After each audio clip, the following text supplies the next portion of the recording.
Daniel, you got a I story. got another story. Yeah. We want to jump over to you? Oh, you want to jump? Yeah, I don't want to get two in a row. That's boring.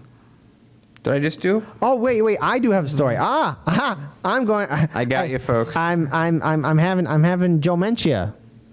You're having graham crackers. Yeah, I guess so. Some horrible graham crackers. Well, speaking of which, maybe I could use some good old-fashioned health care to address it. You think so? No, you're American. You don't deserve it. All right, but check this out. As COVID-positive GOP politicians enjoy health care, they would deny others coronavirus pandemic, again, making a case for Medicare for All. So, the case for Medicare for All was once again made by the consequences of the coronavirus pandemic. Senator Ed Markey tweeted on Sunday after Republican politicians were able to check themselves into hospitals shortly after announcing they had tested positive for COVID-19. And look, Ed Markey, you won with a very strong coalition. You beat Kennedy, which is something I'm happy you did. But on the other hand, too, the Democratic Party are not a bunch of saints. The Democratic Party has gone on the record saying that they're not for Medicare for All. From good old Nancy Pelosi to Chucky Boy Schumer and Joe 30330, okay?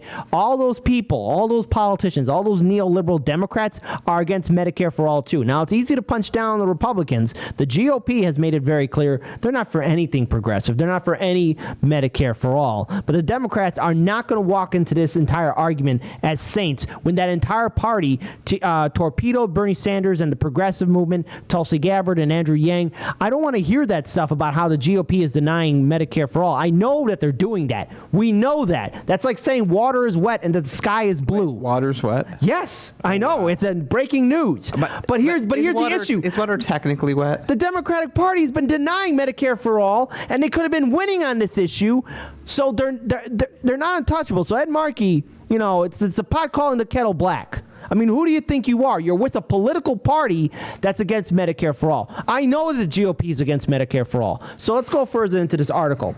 Markey noted that throughout the coronavirus pandemic, in which more than 7.4 million cases have been detected, with more than 209,000 people in the United States have died, people have attempted to get care at hospitals after testing positive and showing worsening symptoms, only to have been turned away, told only to come back when they couldn't breathe. Now politicians are checking into hospitals as a precaution. Healthcare should be a right, not a privilege. We need Medicare for All, said the senator. The senator's statement came a day after former New Jersey Governor Chris Christie, a member of the presidential's debate prep team, last week announced he was checking himself in the Morrison Medical Center after testing positive on Saturday.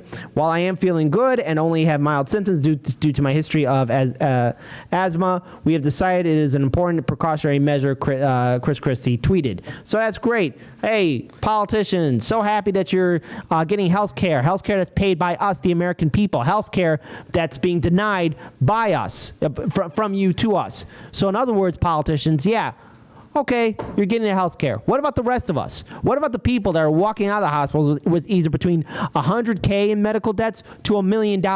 I said this on the show, and I'll say it again. There's no one in my immediate social group that has that kind of money to pay that kind of medical bill. There's nobody that I know personally that has that money readily available. But now if I compare the United States and our healthcare system to other countries overseas, they don't have this problem. The Canadians don't, the Australians don't, the member nations of the European Union don't, and I'm not saying that they're perfect. But man, are they light years ahead of us, because we don't have social safety nets. Our health care is tied to our jobs. So to our international audience, when you get fired, if you work here in the United States and you get fired from your job, guess what also disappears? Your health care. So then, in other words, you lose everything and you get this thing called COBRA that Joe Biden and Nancy Pelosi seem to love so much.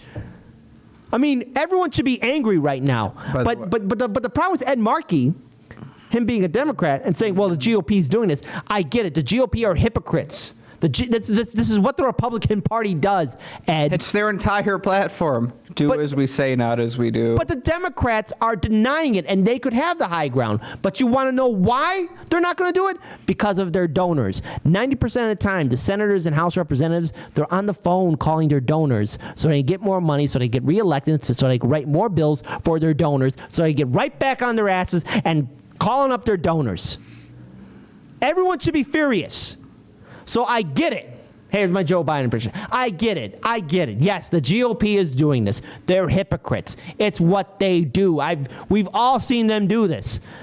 And Nancy Pelosi wants to pray for the Republican Party to restore itself. How about this, Nancy and Ed and Bernie and everyone else that's in the Democratic Party in the United States Senate and House?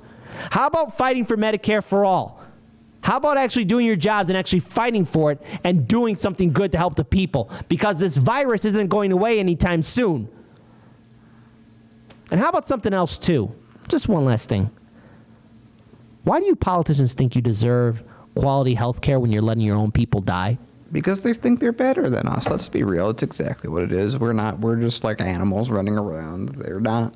I would just say on all of this that, like, this is one, like, back when, like, Trump went to the hospital because he was sick, and everyone, I just heard it everywhere, like, oh my God, is Trump actually sick enough to die? Is he, that's why I go to the hospital? And you remember when it first happened, I was like, this is not even a real story. People are so used to the idea of not going to the hospital that the idea that Trump just goes for a pandemic contagion was a thing that they're like, oh my God, he might really be sick right now. Whereas my response is, this is just how the rich usually operate. They get sick. They go to a doctor because they can afford it. And that's how they roll. What a surprise. They do the obvious thing at the obvious time when it makes exact sense to them.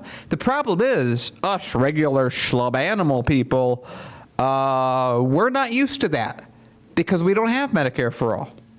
Because we don't, if we go to the doctor, it's like, oh, well, actually, no, I have to pay $300 that I thought I'd only have to pay $50, maybe, I don't know.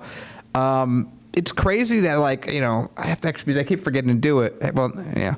I have to deal with my car that got, like, damaged. I told you about that. Yeah, I heard about that, yeah. So, which, mind you, that person, they will pay. Whatever. I don't care if, I mean, they might not even notice. I don't want to besmirch I don't want to be like the U.S. and shoot a drone missile at an unknown target. That's what I'm trying to say. So, I mean, it depends on the person. If the person deserves it, yeah, screw them for what they did. But it's like, my deductible for that insurance is like less than if I went to the doctor. It'll cost me less to fix what is effectively a really eyesore dent above my right back wheel than it would be for me to go to the doctor. That's the issue. That's the issue, that we've gotten to a spot where Trump going to the hospital causes people to go, is he going to die? Not, oh yeah, no, that's the thing that would always happen. Duh, of course. Yeah. So I think final note for this story is these politicians, none of you deserve health care after letting your own people die. None of you, all of you politicians had the power to really institute UBI, an emergency UBI, debt forgiveness, and making sure that homeowners and renters are still protected. All of you politicians had the power to do the right thing, but you chose not to. And now all of you, whether you're Democrat or Republican, these political leaders in the United States Congress and in the Senate and House, none of you deserve health care. There, I said it, to you politicians, to Nancy, to Chucky Boy Schumer, to Turtle Boy Mitch McConnell, to Lindsey Graham, and all of you. You don't deserve it. Because why? You don't care about the people. You never did. You would have done something different if you did. But you chose not to because you listened to your donors. We need Medicare for all, and we're not going to get it from our politicians. I mean, Bernie Sanders, he's very old now. I mean, his time is going to be up pretty soon. You know, he would go to the hospital for a cold, just like the rest of them. Yeah. But here's the thing. Like, we can't rely on these politicians anymore. We can't rely on them anymore. They're not heroes. They're not the champions that the media makes them seem out to be, because they're not. They never were.